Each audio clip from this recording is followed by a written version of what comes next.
2025 ଜାନୁଆରୀ 29 ତାରିଖ ମାଘ ମାସରେ ମୌନି ଅମାବାସ୍ୟା ପଡ଼ିଅଛି। ଏହି ମୌନି ଅମାବାସ୍ୟାରେ ଅମୃତ ସ୍ନାନ ଯୋଗ ରହିଛି। ଆମେ ଘରେ କିପରି ଏହି ସ୍ନାନ କରିବା? ଆମେ ଗାଧୁଆରେ ଯେଉଁ ପାଣିକୁ ଗାଧଉଛନ୍ତି ସେହି ପାଣିରେ ଗଙ୍ଗା ଜଳ ପକାଇ ଆମେ ଭୋରୁ ଉଠି ଏହି ସ୍ନାନ କରିପାରିବା। ସମସ୍ତେ ତ ପ୍ରୟାଗରାଜ କିମ୍ବା ଗଙ୍ଗା ସ୍ନାନ କରିପାରିବେନି, ତେଣୁ ଘରେ ରହି ଆମେ ଏହିପରି ସ୍ନାନ କରିପାରିବା। ସ୍ନାନ ପରେ ସୂର୍ଯ୍ୟଙ୍କୁ ନିଶ୍ଚୟ ଅର୍ଘ୍ୟ ଦେବା। ଏଥର ଅମୃତ ସ୍ନାନ ଯୋଗ 144 ବର୍ଷରେ ଥରେ ପଡ଼ିଅଛି। ସୂର୍ଯ୍ୟ ଏବଂ ଚନ୍ଦ୍ର ମକର ରାଶିରେ ଏକା ସାଙ୍ଗେ ରହିଛନ୍ତି। ସୂର୍ଯ୍ୟ ଆଉ ଚନ୍ଦ୍ର ମକର ରାଶିରେ ରହିଥିବାରୁ ଏହା ଅମୃତ ସ୍ନାନ ଯୋଗ ଅଛି। ସକାଳୁ ଭୋରୁ ସ୍ନାନ କରିସାରି ତାପରେ ଠାକୁର ସେବା କରିବା ଉଚିତ।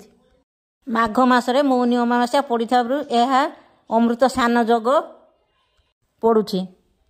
ଏହି ମୌନି ଅମାବାସ୍ୟାରେ ବ୍ରାହ୍ମଣ, ଗାଈ, କୁକୁର ଏବଂ କୁଆକୁ ଖାଇବାକୁ ଦେଲେ ଶୁଭ ହୁଏ।